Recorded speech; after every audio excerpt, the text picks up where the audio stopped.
your engine.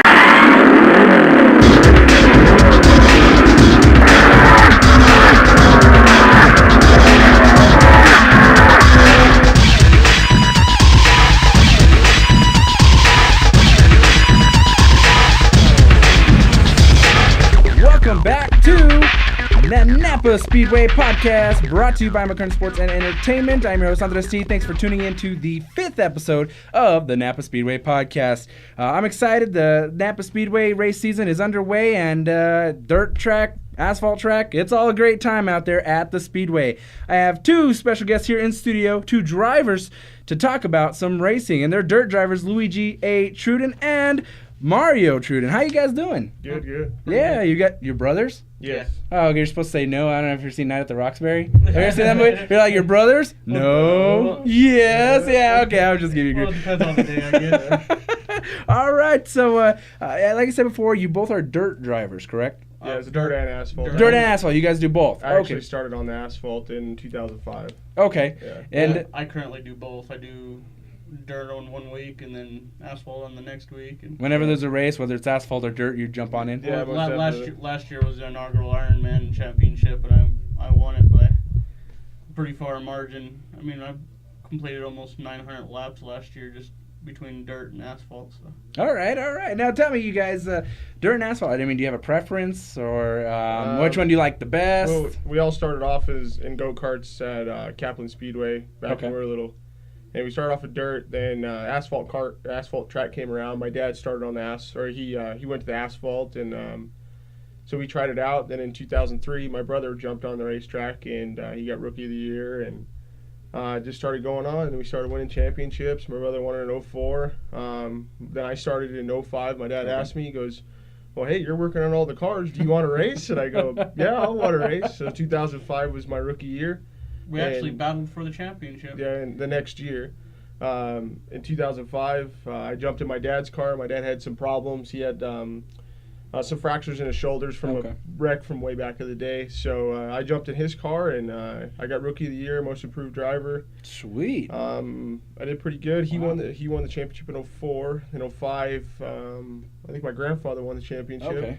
Then in 06, I won the first race, and I'm the only person the first person to ever win the championship and never lose the lead from the first race to the last race. Okay. Last race, my brother was in second. I was in first in points. I would have to finish 10th, and he would have to win it. Okay. And I finished 9th, and he finished second. At one point in the race, I was actually ahead of him by like 2 points. Yeah.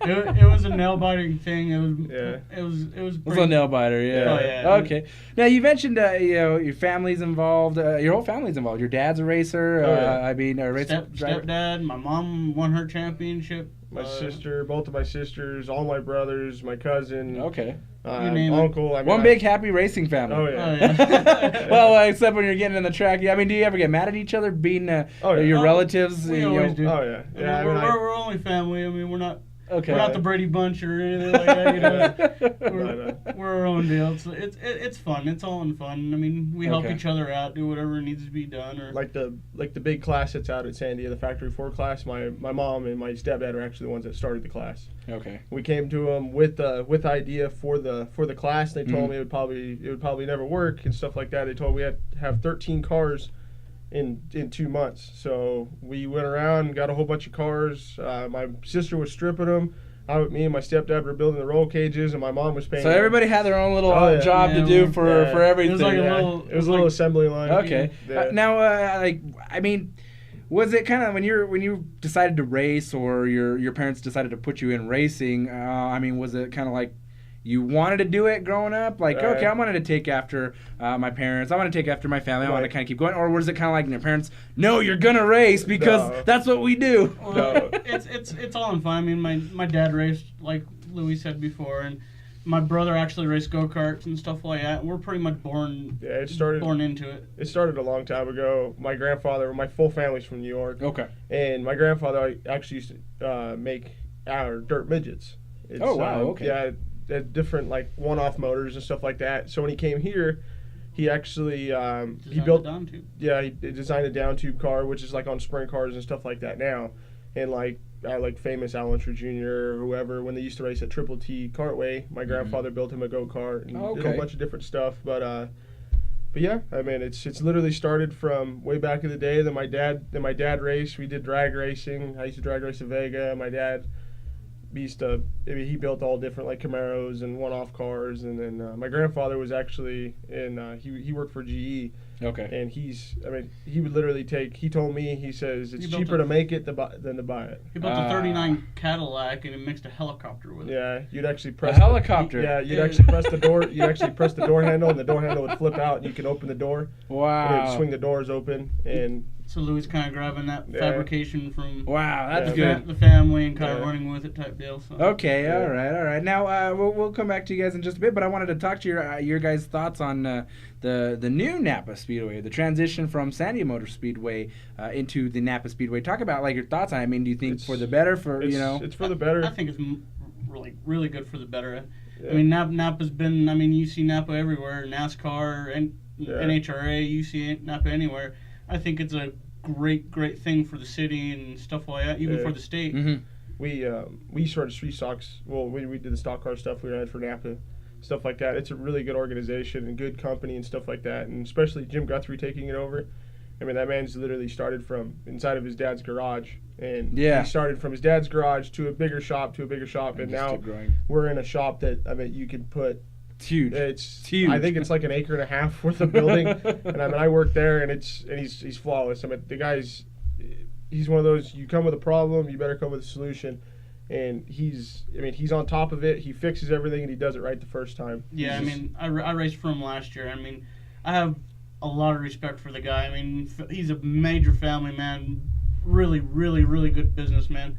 Yeah. I mean, he's a great person nothing better could have came out of it. I mean, for him to dip his feet inside that and get it to go, because I mean, I've never seen the man fail at anything. Yeah. I mean, he almost refuses to fail. Right. And which is a good quality, especially being in racing. I mean, that's a quality you need to be. Right. A driver. He did IRL and stuff like that, and then he's so driven to do it and to make it right and to make it work, and I think that's what that track needed. I mean, he's one of those kind of people. I mean, everything has its place. Mm-hmm. I mean, and if it's not in the place, he's going to make a place for it. And everything has to look nice. Everything has to look uniform because he's used to it from IRL or doing any cars like Sean Guthrie did. He did the Indy Light stuff and stuff like that. I mean, I work with him all day long, and my toolbox gets a little messy, and they tell me, well, you got to make sure it's all the way back straight so it looks nice so when we get a customer in here. Yeah, I mean, I've seen a lot, tremendous amount of changes. I mean, it would take a few years even to make for when it was San Diego Speedway. I mean, you see it within, Napa Speedway came, 2 months ago, 3 months ago? 6 months ago. Something like that, and it's like, you see changes, automatically. Right. Mm-hmm. Now, I mean, the Speedway, it's great, and the fact that NASCAR is coming to town towards the end of the race season, I mean that's huge for Albuquerque, New Mexico. Oh, I mean, the first NASCAR really big, huge race. I mean, this is amazing. Yeah, I know firsthand. I mean, it's very hard to get anything NASCAR in the state. I mean, tell you the truth. I mean, right. If you're not flying balloons, no one really knows about it here. I made it as far as the ARCA series. I mean, I got as far as I was going to the racetrack, and it so happened that the team went bankrupt, and I had to come back. It was so hard just to climb that ladder and have NASCAR come here firsthand and look at our drivers and stuff like that. I mean, we have a very, very good talented drivers and stuff here. I mean, I think it's huge just for the state and the city and stuff like that. And I mean, our locals would be racing during when they're racing, so they could say, "Look, I raced in the NASCAR series." Yeah, it's just it's a scouting deal. I mean, out of this state, we actually get some really good drivers out of here. Me and my brother, both of the Irwin boys. I'm actually crew chiefing for Justin Irwin. Mm-hmm. That guy he's a national pro champion for the INX series last year. I mean, he went against 500 cars. I mean, and he won the deal. I mean, that kid's a really talented shoe. I mean, and have them racing with the NASCAR. I really hope someone picks up on someone here. Absolutely. I mean, because we had like Danny Burson and stuff like that. He did the Southwest Tour stuff, and I mean, it's a great facility, great track, and it's good that Jim pursued to bring NASCAR here, so maybe they can start something and stuff like that. Maybe get bigger, better things. Well, it's interesting. I got to say that there's a lot more race car fans here than people really realize. Right, I mean, like I know people that they've loved racing like NASCAR and stuff like that, and they're like, we got a racetrack here. I was like, yeah, it's been here since 2000, but now everybody knows it. I mean, Jim's he's reached out there, and NAPA Speedway, they've reached out there and shown people, like, hey, there's a racetrack. It's a beautiful facility. They built the dirt track last year. I was in kind of hand of building the racetrack. They said, what should you build? I was like, do a 3/8 mile, high banked. And I was like, we'll get after it. And I told them, we'll put on a good show. And I told Jim, you build dirt track, I'll bring the cars, I'll bring the fans. Yeah, I was out there with a forklift. Yeah, and we went out there, and the first show I told Jim, I go,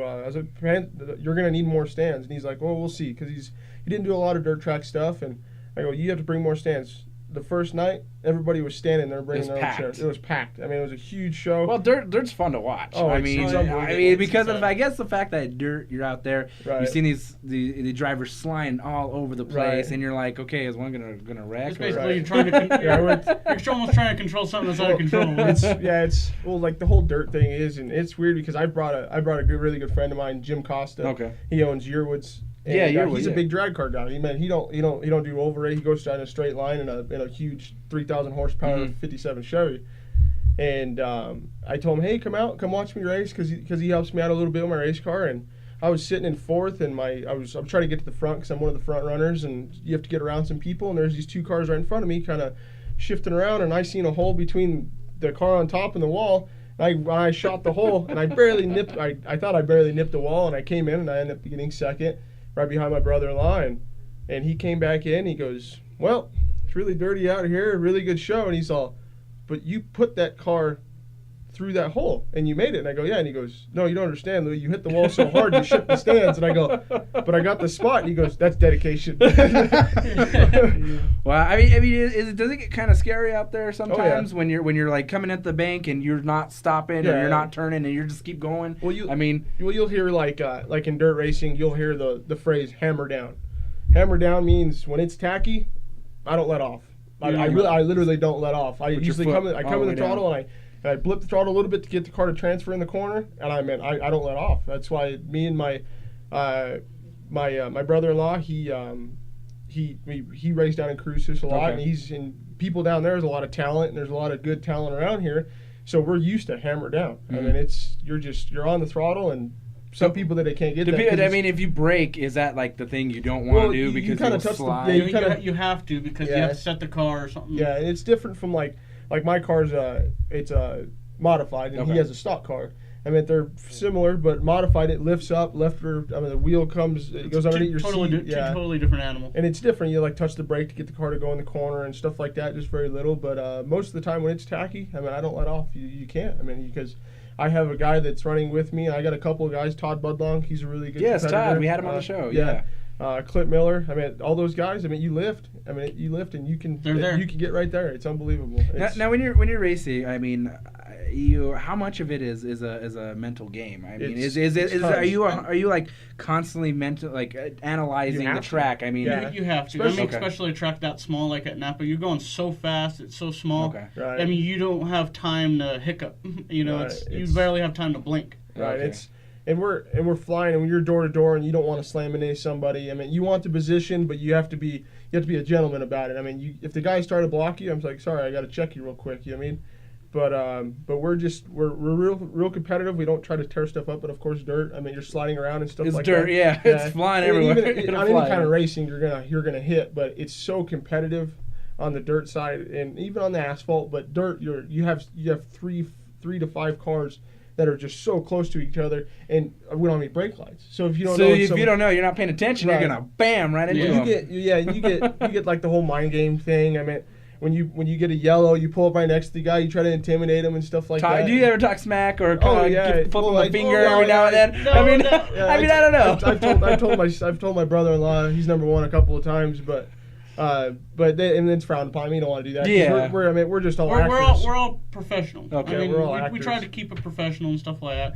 I mean, everybody at the racetrack is almost like another family. Right. I mean, you try to be as courteous to the next person. And it's nice, like because it's a nice community, and I mean, you always have your good guys and you have your good guys, but when you sometimes it's like being in high school, right? You have the different groups, your different cliques, yeah.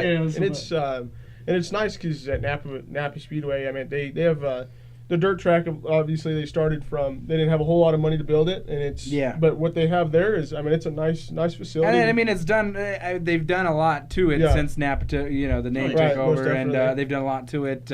Put on that NAPA blue, famous NAPA blue. You see, I mean, it's a nice track. Yeah, most definitely. Jim's done a lot about it. Now, I want to talk a little bit about your careers here. Yeah. Luigi, you did go into karts. Yes. I mean, we actually both did. You both did went into karts. I won 3 local championships, 3 regional championships, and even raced in the nationals in Nebraska. All right, now tell me, like, I mean, do you get the similarities between karts and what you currently race now? I mean, do you have your similarities? Tell you the truth, if you go race a go-kart, it'll actually make you a better driver on the big cars. Right. Really? It's just like why is that? midgets. It makes you a lot smoother, just like a quarter midget. Okay. I mean, like you see like the Irwin boys and a lot of like Derek Ortega who runs sprint cars. Yeah. It just helps you be a lot. It helps you be go-kart smoother. Can react a lot quicker. Okay. Because it's weird because you're actually going go-kart will probably be one of the fastest things you'll ever drive unless you're going in like IndyCar or something like that. But it's everything's smaller, so everything's smaller movement. It's tighter, yeah. So it makes you a lot smoother driver. I mean, like I have the nickname Mr. Smooth, and it's because I'm probably not the fastest. Sometimes I'm the fastest guy out there, but I'll run the first lap to the last lap within a couple of tenths from each other. I mean, because I'm really consistent. And from go-karts and stuff like that, I mean, he was the man to beat. I mean, he was 50-something pounds overweight. Okay. He would put his hand up. I mean, you see him now. He'd be driving. He puts his hand on the roll bar like he's driving a Cadillac.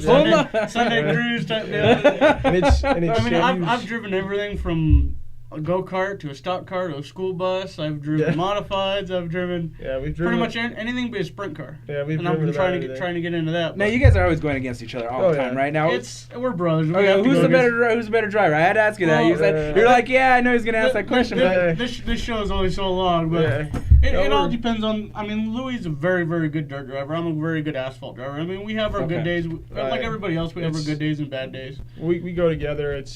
But I don't race anybody harder than my brother. Right. I'll go. I mean, would you consider each other like the hardest competitors? I'll go in the corner 10 mile an hour faster than I normally do just to try to get around him or something like that. We went. Say like for instance, we're up in NAPA Speedway for a big show up there, and I had to go from the last chance CB to the A, and I mean I raced more than anybody that whole day, and we're sitting at the end and we're suiting up, and I asked Mark, I go, where do you start?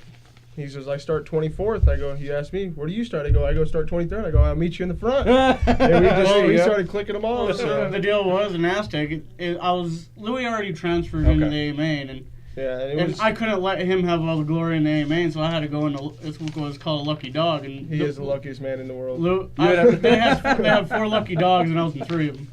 Wow. But anyways, long story short, they were working on the car, and they were sitting there like, I wonder how Mario's doing. And all of a sudden they hear a motor going like 8,000 RPM. And I end up winning. We're like, at one point, we're like 7 or 6 cars wide on the racetrack because we're all going for one spot in this $10,000 main. We're sitting. I was sitting in the pits, and my dad goes, I wonder how Mario's doing.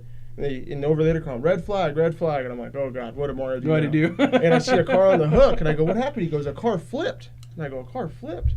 I was like, and I seen the car up on the hook, and the roof's all smashed in and stuff like that. And I go, okay, it's not Mario. At least that's a good thing. And then we hear it click off, and they took the green, and all you hear is the chip. I mean, it's he has a 7800 chip, and he was on it, and he was just, and he was on the chip, and he comes back in, and I heard someone do a donut, and I go, that's obviously my brother, because after the races, he just. If I win, I kind of go overboard. And he kind of. You overindulge in your victory. There's nothing wrong with that. He goes back in. He goes, what happened? I go, did you flip that guy? And he goes, let's get the car ready. Come on, man. Well, the thing is, I mean, what happened with that guy? We're 6 wide, and I look over, and I see like 5, 6 different drivers. Yeah, right. And it's like we can only fit so many cars going down the straightaway and into corners. You know? Yeah. How many championships you got between the two of you? Between the two, I got 5. Okay. And Louis has 2, I think. Yeah. Oh, okay. But you are 2 years. Mario, you're 2 years older. Yeah. Right. Okay. Yeah, he's. I got my Star Car Championship, and I've really driven anything. I would have had the INEX. I drove a car for Doug Cloud in Roland Trujillo, and they get in the car and they gave me the car and they said, hey man, you just got to get used to it. These cars take about 5 to 6 races to get used to, and because they're really twitchy, and that's why a Legend gives it produces a lot of good drivers like Kyle Busch, stuff like that. And I get in the car and I'm used to the car lifting and transferring. I come back in and I look garbage, and they come in and they go, Lou, you gotta let the car set. And I go, what do you mean set? And he goes, and I come in the corner and I followed Roland's son, and the car went eek. And I was like, is that it? And he goes, yeah, that's it. I go, okay, that's weird. But I went out there and I won a couple of heat races. My third race out, I won the race. Wow. And the fourth race out, I went from the back to the front, got trunked from a couple of people and stuff like that. But I went back. It's fine. I mean, we're on the quarter mile, and I'm used to rough, good racing. And come back in, and we had a little altercation, and INEX wasn't super happy with me, so I had to quit the show. But I mean, it was a good deal. But yeah. Now tell me real quick here, we're running short on time, but I wanted to say, I mean, there are different types of drivers out there. Some drivers understand the vehicle, the mechanics to it, or there are some drivers who are just drivers. I mean, do you feel knowing your car and being a mechanic actually it gives you a little bit of an advantage? Louis builds his own cars. So. Yeah, I mean, I own Advanced Racing Design, and I build my cars, and he knows every nut and bolt. I graduated high school early because I didn't like high school, and obviously I like to work. You're into the trade. You're working, and geometry was a really good trade of mine, and the dirt modifieds that's nothing but geometry. I mean, race cars nothing but geometry. You know what I mean? And I hope my car is really good. I'll be testing it later this week and stuff like that, getting my motor in and stuff like that, and go test the car. I'm going to be racing the 9th here at NAPA Speedway.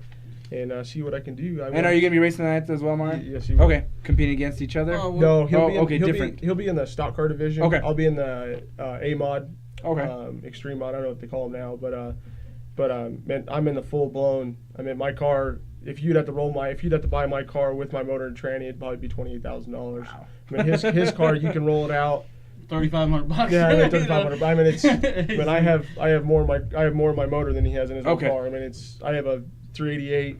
It's a full rollerized motor, but titanium valves. Yeah, I mean, wow. And the motor makes 750 horse. So it has some power behind it. It'll pull a house. Who are some of your sponsors out there that are sponsoring Mario? We share some of the sponsors like Car Crafters, stuff like that. Mario's Racing Engines. That's who builds all my motors. I mean, he doesn't build junk. I mean, that's my father. Top quality. Oh yeah, it's good stuff. I mean, he builds great horsepower. I mean, he's a little bit more than some people, but when you're going out there, you don't see it blowing the motor, not pushing a head gasket. I mean, there is a lot of good engine builders out there like Budlong Motorsports and stuff like that. I mean, they all build.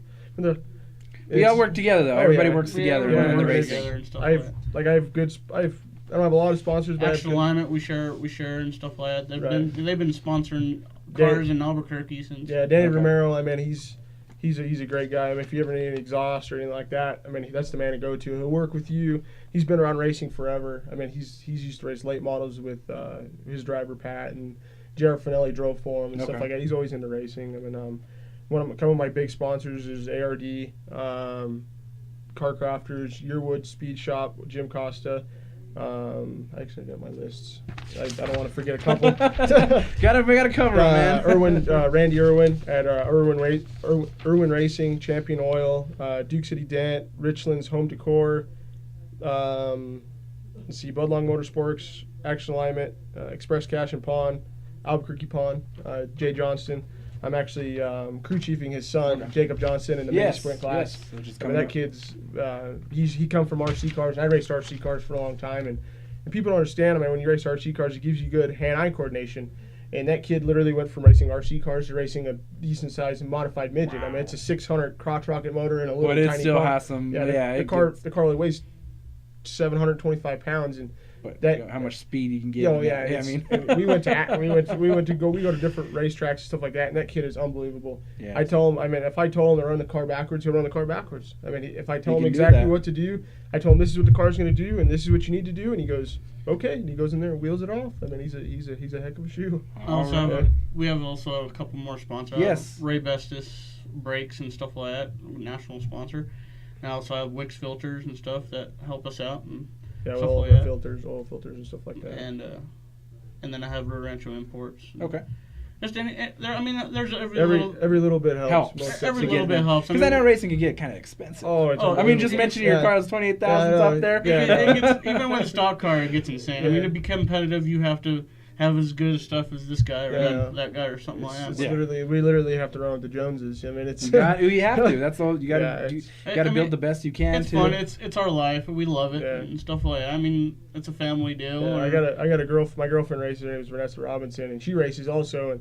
And when I'm sitting at the shop at 11:30, 12 o'clock at night, she understands what I'm doing. I'm not out there at the bar. I'm not out there all over the place, I told her messing around. When I come in and I don't have a straight finger on my hands, you know what I mean? I'm working away, trying to cut them tenths. That's what it's about. Because the next person's over there trying to get their car faster. Doing the same thing. And I don't trying to beat you. Yeah, and I don't know how to go backwards. So that's going forward. Keep moving forward. It's our life. I mean, that's the hardest job is to be our girlfriend type deal because most of our time and money and everything goes into a car or something. Cars, yeah. I mean, we thank them for being so understanding and stuff like that. So when the off season is, we try to pack in as much as we can. Ready, go, let's go. Come on. We only got this much time. Let's go. So that was the last check to fly, the last race. Okay, and then the next time coming out, that's the last one. Then she keeps saying that over. We're going dancing or something. Yeah, we run like she runs Lucas Oil series, so she's out of town. Like she'll be out of town this weekend when I race and when we have time together, I mean, the time together we do have is we try to keep it. I mean,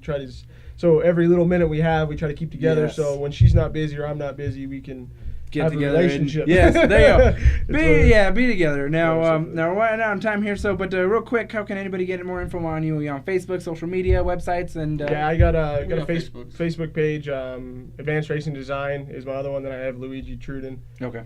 You can just I guess you link it up or something like that. Google it. Yeah. I mean, you can Google my name. I don't know if there's gonna be good stuff or bad stuff. But you can Google my name. There's 6 pages of Google pages. If you put my name. All right.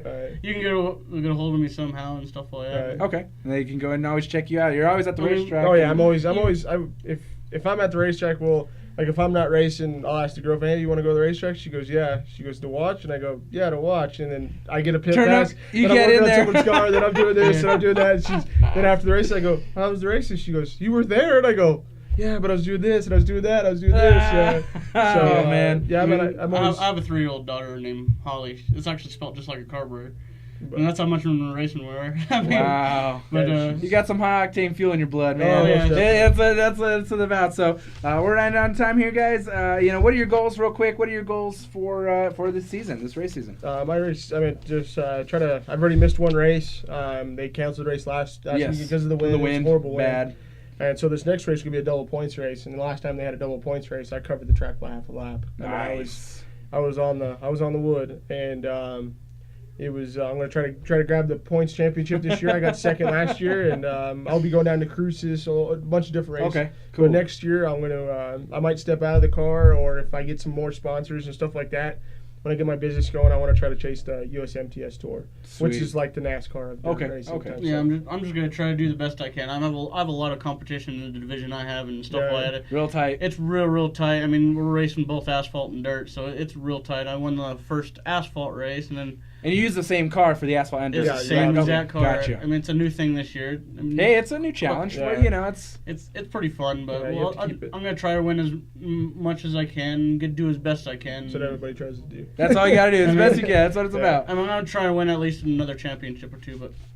Yeah, as long as you try your best and have a good time. Enjoy what you're doing. Yeah, exactly. Yeah. So that's Mario L. Truden Jr. Thanks, man, for coming on. Luigi A. Truden, fellas, thanks for coming on, talking about racing, and good luck, and rock it out, And thanks for having Absolutely. So, all right, we're at the end of the show here today. So, I'd like to thank you for tuning in and listening to episode 5 of the NAPA Speedway podcast, brought to you by McKern Sports and Entertainment. Yes, sirree.